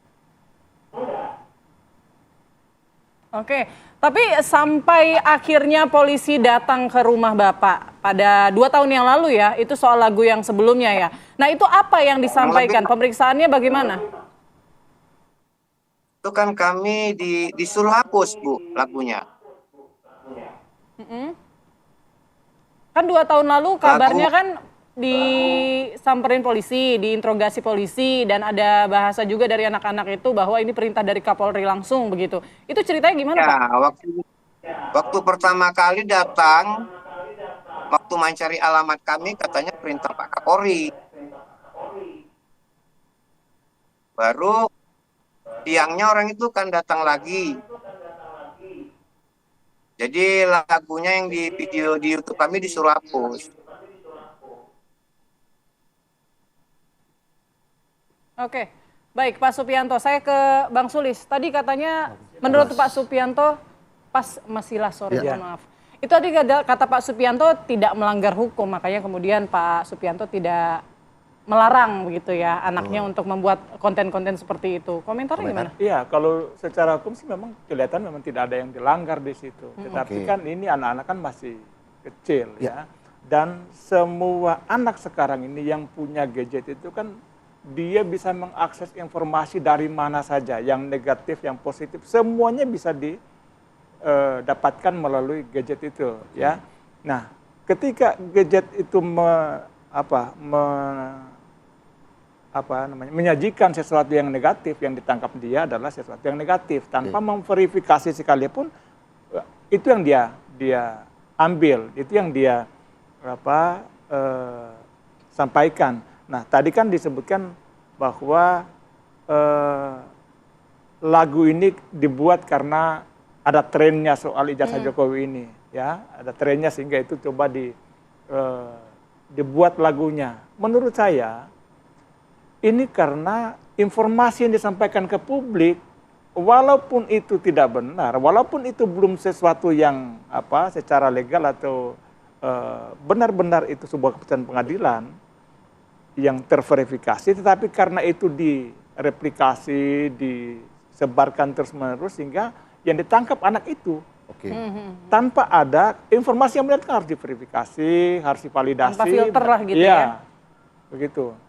Oke, saya kembali ke Pak Supianto. Pak Supianto, saya mau menanyakan lagi nih soal 2 tahun lalu, itu polisi datang menegurkah atau tujuannya apa ini? Tujuannya mensuruh hapus lagu kami. Oke. Alasannya dikasih tahu apakah melanggar hukum atau enggak? Tidak. Ya, kayak mana ya Bu ya? Ya yang jelas orang itu suruh hapus lah itu lagu itu. Tapi kan menurut Pak Supianto juga apa yang dijanjikan kan tidak salah begitu ya, tidak melanggar hukum. Kenapa mau Pak kalau memang diminta untuk dihapus? Itu kan supaya jangan jadi ada pro dan kontra. Waktu itu kan saya kerja di sekolahan. Jadi ya yang namanya gimana ya? Baik. Pak Supianto, Lagi pula, tapi pernah kepikiran nggak Pak Supianto kalau lagu tersebut bisa menyinggung Pak Jokowi, apalagi kan proses hukumnya, pembuktiannya masih berjalan gitu? ya kami waktu itu pun saya diapain, saya bilang ya saya bertanggung jawab. Kalau memang itu salah, saya siap dihukum. Oke, baik Pak Supianto, terima kasih banyak sudah bergabung bersama kami di Apa Kabar Indonesia Pagi.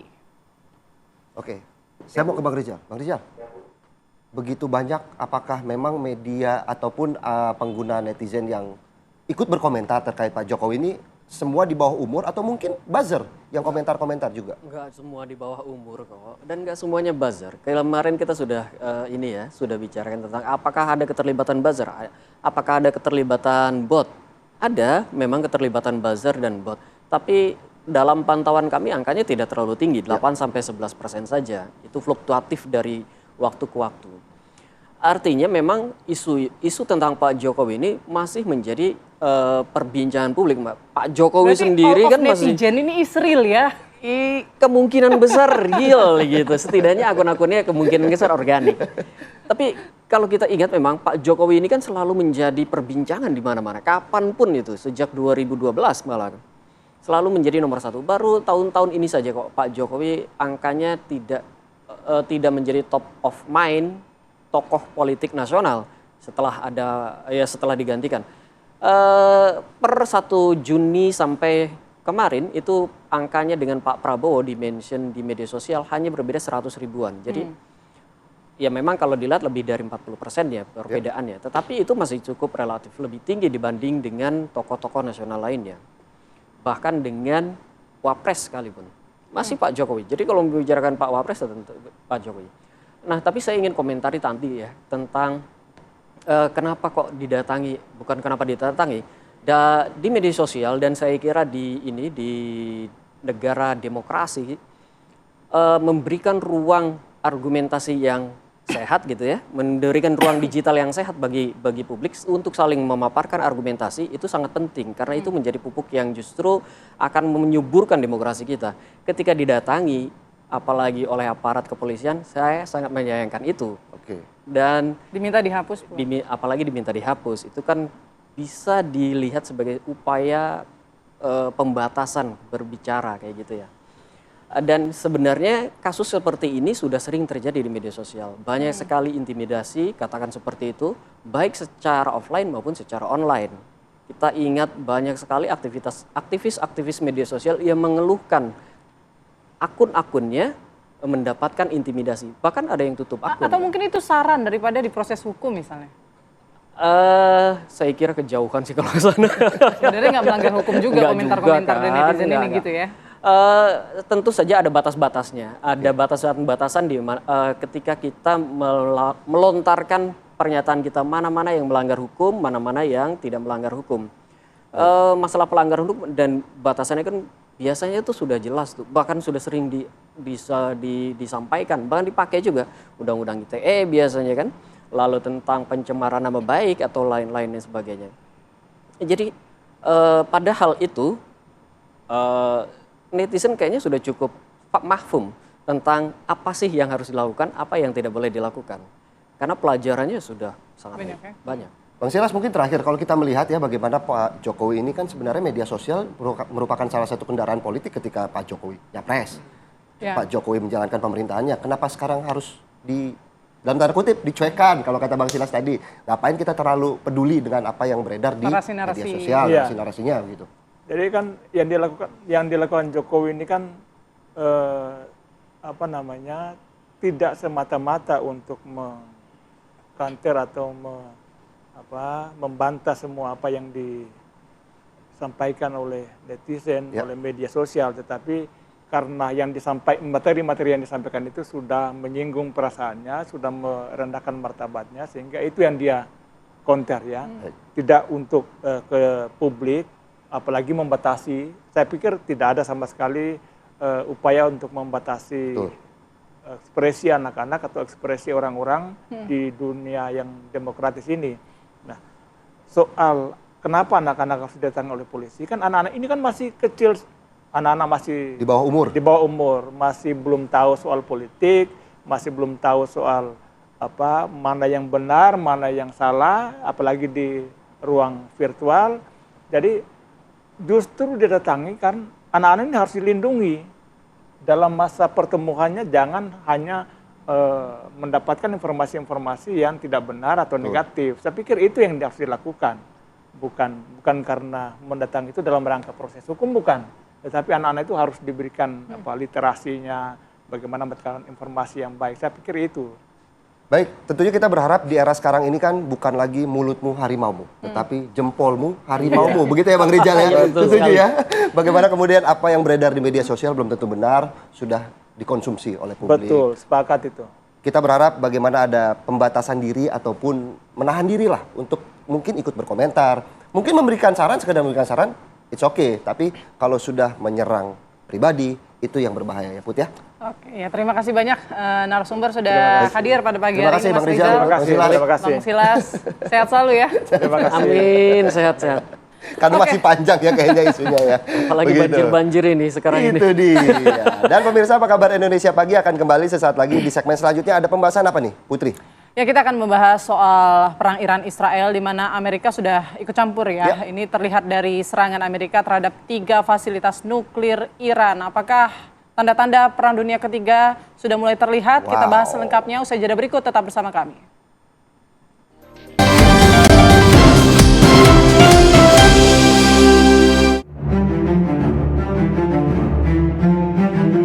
Dalam pidato dari Gedung Putih, Presiden Amerika Serikat Donald Trump bersama Wapres Amerika Serikat dan Menteri Luar Negeri AS mengatakan bahwa pasukan Amerika Serikat telah menyerang 3 situs nuklir Iran. Trump menyebut serangan itu sebagai serangan yang sangat sukses. A short time ago, the U.S. military carried out massive precision strikes on the 3 key nuclear facilities in the Iranian regime: Fordow, Natanz, and Esfahan. Everybody heard those names for years as they built this horribly destructive enterprise. Our objective was the destruction of Iran's nuclear enrichment capacity and a stop to the nuclear threat posed by the world's #1 state sponsor of terror. Tonight I can report to the world that the strikes were a spectacular military success. Iran's key nuclear enrichment facilities have been completely and totally obliterated. Sementara itu, Menteri Luar Negeri Iran, Abbas Araghchi, menyebutkan serangan Amerika Serikat terhadap fasilitas nuklir Iran adalah tindakan yang keterlaluan. Araghchi mengatakan Amerika Serikat telah melakukan pelanggaran berat terhadap piagam PBB, hukum internasional, dengan menyerang instalasi nuklir Iran. Abbas Araghchi menyerukan agar PBB ikut waspada. Sementara itu pemirsa, rudal Iran kembali menghantam Israel hingga memporak-porandakan kota Tel Aviv. Ya, beginilah situasi kota Tel Aviv setelah dihujani rudal-rudal dari Iran. Petugas evakuasi terlihat menyisir reruntuhan bangunan.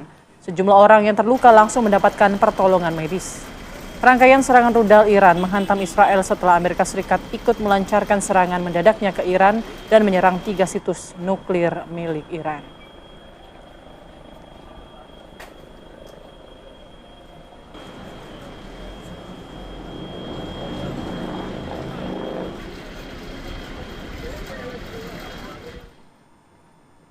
Ya, kita bahas ya dengan pemerhati Timur Tengah bagaimana dampak ke depan dari keterlibatan Amerika Serikat dalam perang Israel-Iran. Sudah ada Mas Anan Nurdin di studio kita. Selamat pagi Mas Anan. Selamat pagi Mas Anan.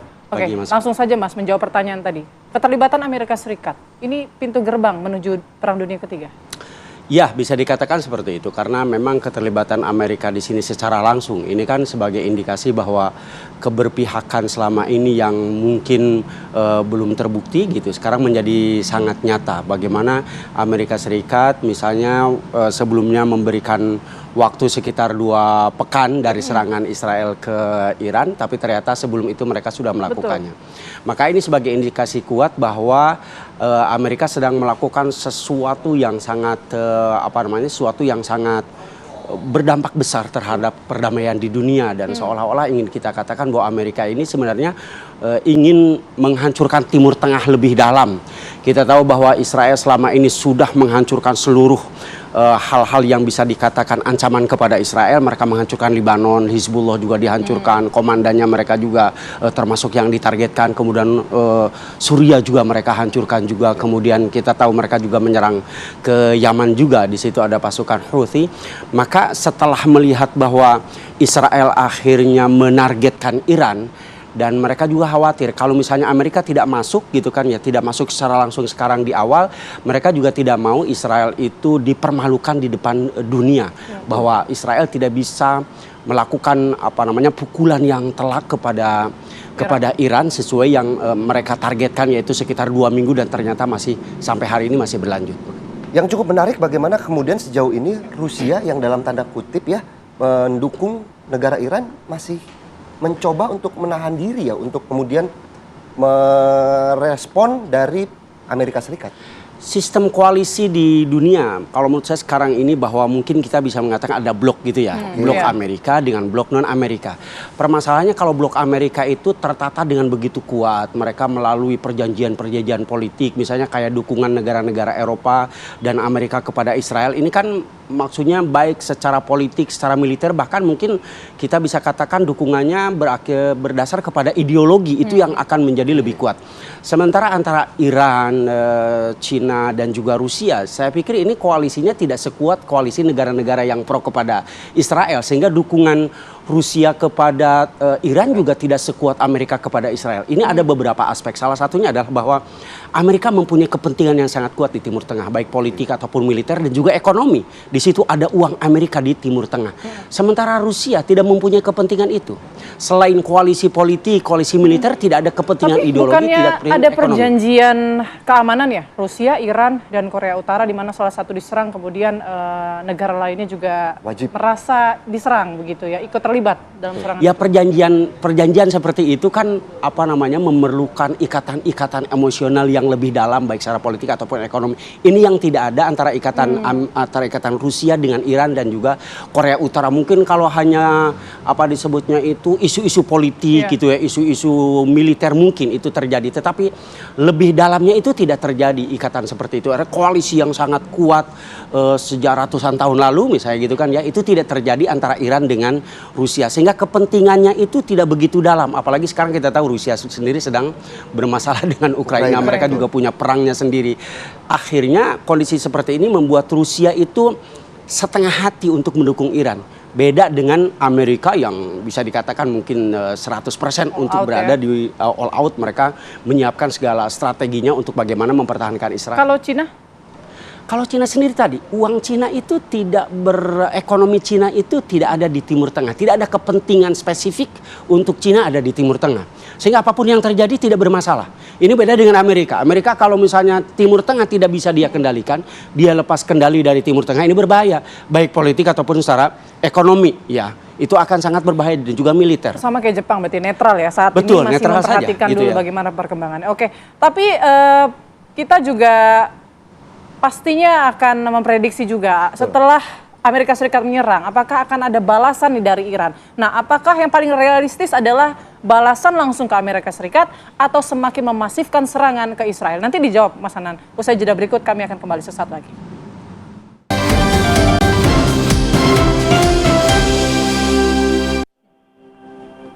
Ya, informasinya setelah Donald Trump mengumumkan menyerang 3 situs nuklir Iran, ini berbagai gelombang penolakan dari masyarakat Amerika Serikat sendiri terus berdatangan begitu ya. Dan untuk mengetahui bagaimana informasi terkini dari Amerika Serikat, kami sudah terhubung dengan reporter Yandri Subekti. Selamat pagi Mas Yandri, bagaimana sebenarnya kondisi terkini di sana terkait demo massal yang dilakukan oleh masyarakat Amerika Serikat?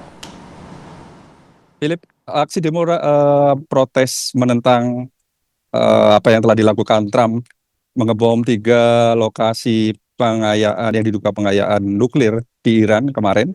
Memang hari ini di sejumlah kota termasuk di kota New York terjadi aksi protes besar-besaran. Di kota New York dipusatkan di Times Square hingga saat ini sejak siang tadi aksi protes berjalan damai.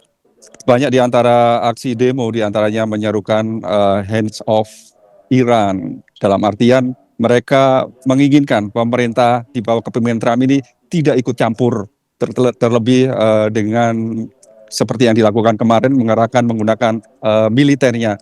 Dan juga di San Francisco, Los Angeles dan Washington DC tadi juga terjadi aksi demo serupa. Mereka menyatakan bahwa aksi yang dilakukan Trump ini melanggar hukum internasional, hukum juga di dalam negeri Amerika Serikat, di mana semestinya Trump sebelum melakukan ataupun menggunakan militer seharusnya mendapat atau disetujui oleh Kongres. Namun seperti yang disampaikan tadi, sebelumnya Trump menyatakan ingin memberikan keputusan sekitar 2 minggu, namun rakyat, warga Amerika dan juga bahkan internasional dikejutkan dengan diumumkannya militer Amerika Serikat telah menjatuhkan bom kemarin. Dan termasuk di antara anggota Kongres pun saat ini terpecah, mereka yang mendukung maupun yang menentang akan apa yang dilakukan Trump ini. Di antaranya yang mendukung ini memuji, menyatakan atau setuju bahwa langkah Trump menggunakan langkah militer atau mengebom lokasi tersebut sudah dipastikan bahwa Iran saat ini tidak akan bisa memproduksi atau membuat nuklir dalam waktu dekat, diperlukan beberapa tahun.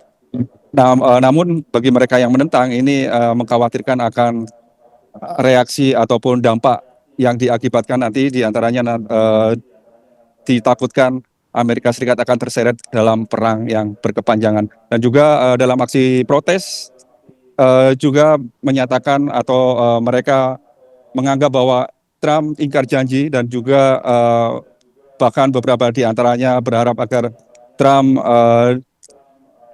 di-impeach dan juga mereka berharap sejumlah Kongres pun menggelar aksi pertemuan. Mereka berharap agar Kongres segera bertemu untuk membahas, bersidang, secepatnya mengegolkan, membuat rancangan undang-undang untuk membatasi kewenangan presiden dalam penggunaan militer. Dan diharapkan nanti kemungkinan besok atau beberapa hari ke depan Kongres akan menggelar sidang.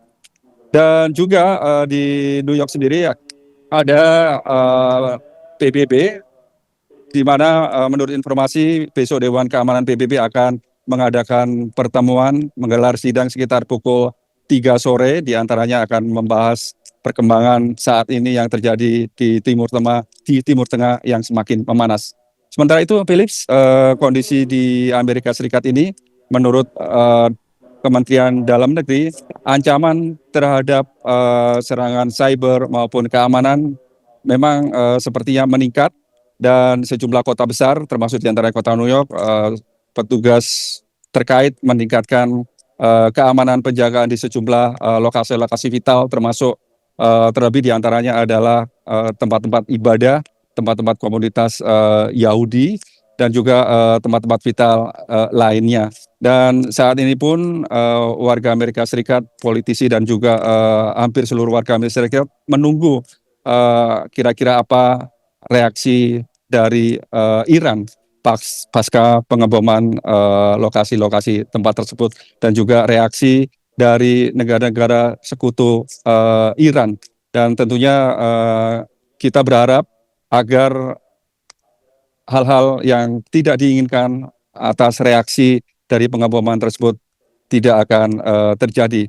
Dan sebagai informasi juga tadi Menteri Keamanan Amerika Serikat menegaskan bahwa pengeboman ini bukan untuk berharap penggantian rezim Iran, namun murni untuk memaksa ataupun memastikan bahwa Iran tidak akan bisa memproduksi nuklir, yang dikhawatirkan nanti apabila Iran memproduksi atau bisa membuat nuklir akan mengancam keamanan terlebih di kawasan Timur Tengah ataupun di kawasan global lainnya. Dan juga disampaikan juga Amerika Serikat tidak ingin ikut berperang, tidak ingin berperang terlibat secara militer berkepanjangan, dan berharap agar Iran segera bisa berdialog dengan Amerika Serikat maupun pihak-pihak terkait untuk memastikan bahwa Iran tidak akan memproduksi senjata nuklir. Meskipun saat ini pihak pemerintah Iran menyatakan bahwa tidak ada niatan untuk memproduksi senjata nuklir, namun untuk tujuan damai. Kembali ke studio, kita lihat nanti beberapa perkembangan beberapa hari ke depan bagaimana reaksi atau aksi protes ini, apakah semakin meluas ataupun pemerintah di bawah kepemimpinan Trump ini bisa mengambil langkah yang lebih bijaksana. Kembali ke studio, Philip. Ya, Yandri, alih-alih perdamaian tapi terkesan memaksakan ya Trump ini ya. Kalau usai mengebom dia mengatakan now is the time for peace, tapi memaksakan begitu, menyuruh Iran lah secara tidak langsung untuk berdamai. Nah, tapi Mas Hanan sendiri melihat yang paling realistis yang ke depan akan terjadi, apakah Iran akan membalas Amerika langsung atau semakin masif menyerang Israel? Mengingat jarak antara Iran Amerika ini cukup jauh ya kalau untuk membalas serangan langsung.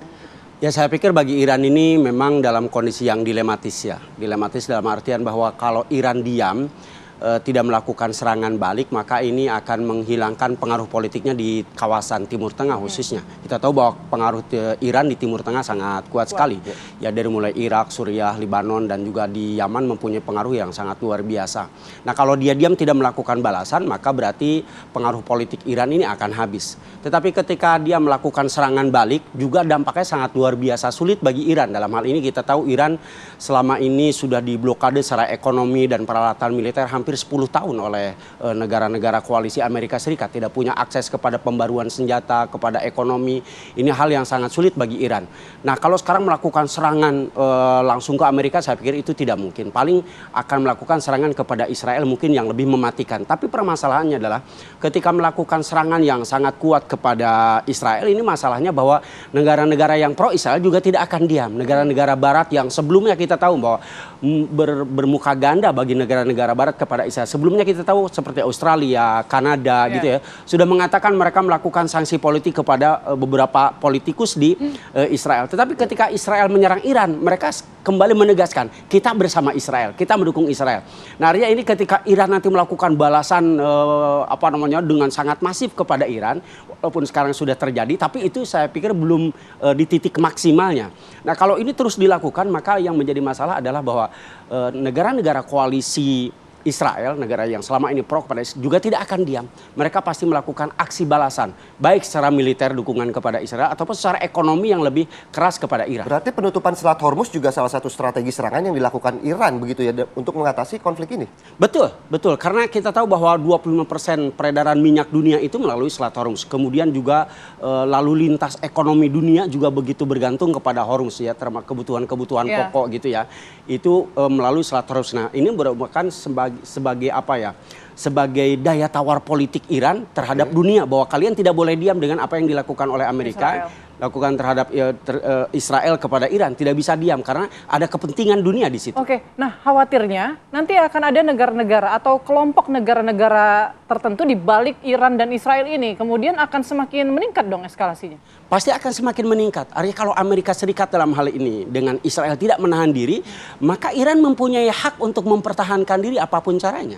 Apapun caranya dia berhak mempertahankan, karena Amerika sekarang sudah melanggar resolusi PBB untuk melanggar kedaulatan sebuah negara. Dengan sangat mudahnya dia begitu dengan alasan nuklir, dengan alasan pengayaan nuklir gitu ya, dengan sangat mudahnya melakukan invasi militer walaupun baru lewat udara gitu ya. Ini kita tidak bisa bayangkan bahwa kalau sebuah negara, ini sebuah gambaran politik internasional ke depan, bahwa kalau sebuah negara tidak mengikuti keinginan Amerika Serikat, baik secara politik ataupun ekonomi dan juga militer, maka nasibnya akan sama. Dengan sangat mudah Amerika membom negara tersebut, melakukan aksi militer di negara tersebut.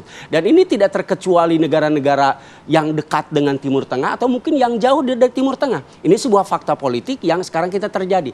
Amerika dan Israel menjadi garda terdepan penghancur perdamaian dunia. Betul. Ketika sekarang misalnya Amerika mengatakan ini setelah menyerang ini waktunya for peace gitu kan ya, untuk perdamaian di mana dia sudah memulai perang. Tapi di satu sisi berbicara tentang perdamaian. Ketika mengatakan bahwa ini adalah untuk alasan nuklir gitu ya, untuk alasan nuklir. Lah Israel sendiri mempunyai nuklir.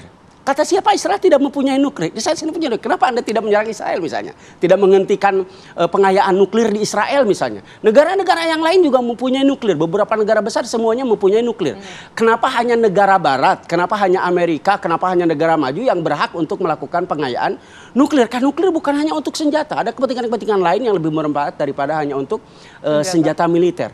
Nah di sini mungkin standar ganda yang dilakukan oleh Amerika Serikat yang harus difahami oleh kita semuanya, bahwa selama Amerika menjadi negara superpower yang tidak tertandingi, maka apapun dia bisa melakukannya tanpa peduli kepada resolusi PBB, peduli kepada perdamaian, semuanya asal kepentingan ekonominya tadi di kawasan Timur Tengah ini terjaga, maka apapun dia akan lakukan.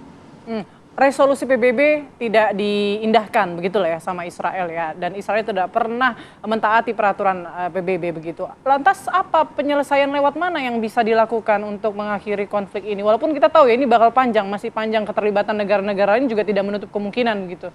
Ya sekarang masalahnya kita berharap kepada PBB juga sudah tidak menjadi sebuah kekuatan. Israel juga tidak akan menurut kan gitu. Israel tidak pernah mendengar satu resolusi PBB yang dikeluarkan oleh PBB tidak pernah diindahkan oleh oleh Israel. Sehingga tidak bisa kita berharap kepada PBB. Kemudian satu-satunya yang mungkin bisa berharap adalah kepada negara-negara pembanding superpower yang ada di dunia. Baik itu misalnya kita katakan Cina ataupun kepada Rusia. Permasalahannya Rusia adalah sekarang juga sedang berkonflik dengan Ukraina. Sehingga tidak mungkin mereka kekuatan militernya juga belum bisa mengimbangi Amerika Serikat. Betul, jadi sangat sulit gitu. Nah sekarang permasalahannya adalah Cina. Mungkin kita berharap kepada Cina. Masalahnya Cina juga tidak mempunyai kepentingan di Timur Tengah.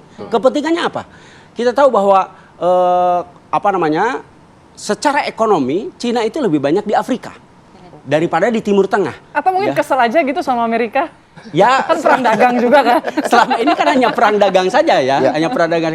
Kalau secara perang dagang dengan Amerika Serikat kita tahu Cina unggul gitu ya, Cina menang. Makanya semacam yang dilakukan oleh Cina membuat Amerika dalam secara dagang gitu, membuat kelabakan gitu, membuat ketakutan. Yang penting kalau kata Cina cuan begitu ya. Selain cuan udah jangan deh kan gitu ya. Selama uangnya aman gitu ya. Betul. Buat apa mereka bergerak? Ya walaupun juga kita tadi membuka bahwa pintu gerbang. Jauh-jauh kita bahas sama Mas Anan, kita tanya aja langsung sama orang. Pintu gerbang Perang Dunia Ketiga memang sudah terbuka, tetapi ternyata jalan menuju ke sana masih cukup jauh Putri ya. Dan kita berharap jangan sampai ke sana. Mas Anan, terima kasih waktunya pada hari ini, pencerahannya. Senang sekali mendengar dongeng pagi hari ini terkait Iran Israel dari Mas Anan gitu. Dan di segmen selanjutnya pemirsa kami masih memiliki sejumlah berita viral. Salah satunya apa Putri? Ada aksi kawanan penjamret yang kembali marak terjadi. Nah, pelaku ini tak gentar pemirsa melakukan aksinya di daerah Ring 1 yakni Balai Kota Jakarta. Ini cari mati nih kalau kata anak-anak juta gentar. Sesaat lagi kita kembali.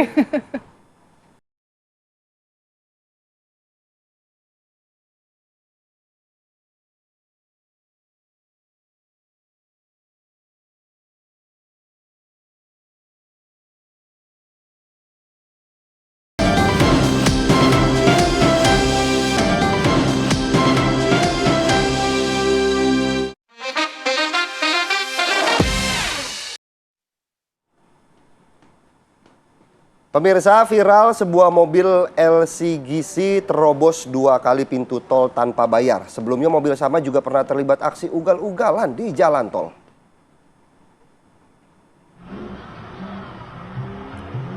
Ya, kita lihat pemirsa.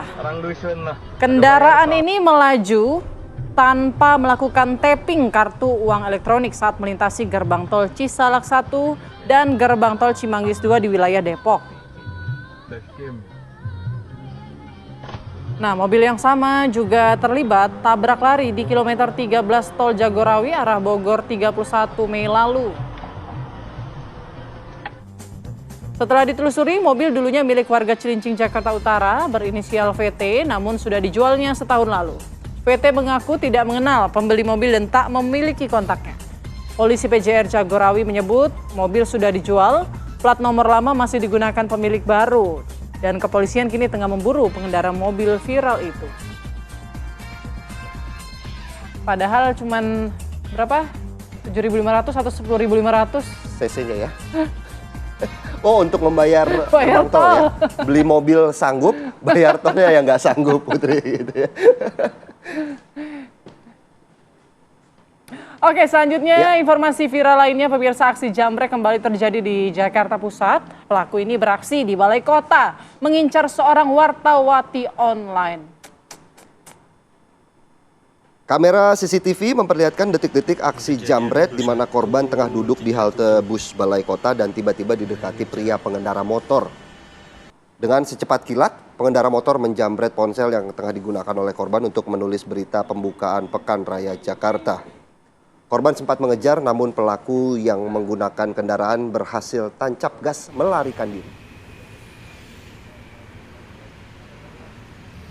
Berarti berita yang sedang ditulis terkait HUT di Jakarta berpindah menjadi berita kriminal ya, Put ya. Biasanya seperti itu.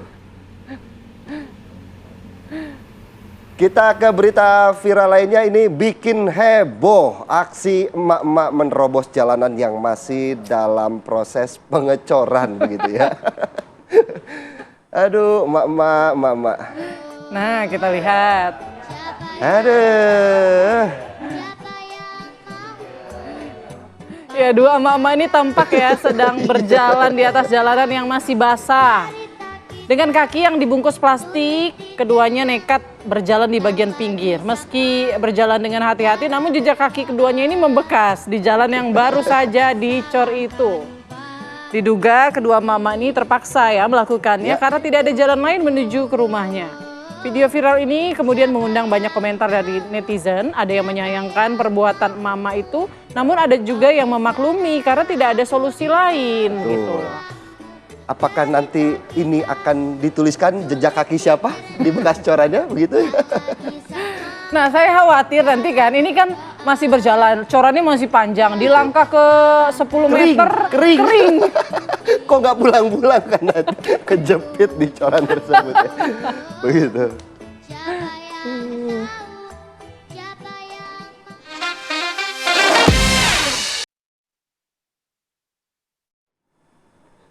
Ya, berita emak-emak tadi sekaligus menutup jumpa kita di Apa Kabar Indonesia pagi hari ini. Saya Filipus Yonaso. Dan saya Putri Windasari, mata sipit hanya punya Coffee Lips saja. Kami pamit, sampai jumpa. Sampai jumpa. Kena saya pagi ini ya.